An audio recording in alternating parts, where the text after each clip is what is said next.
qué rica el agua lluvia, como me ven, me estoy mojando.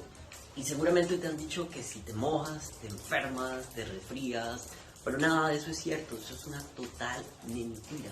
Es un mito que debes sacar de tu cerebro. ¿Por qué? Porque el agua es necesaria, es fundamental, es el 60% de nuestro cuerpo. Así que te puedes mojar al agua lluvia que no te va a enfermar, no te va a resfriar y no te va a dar gripa.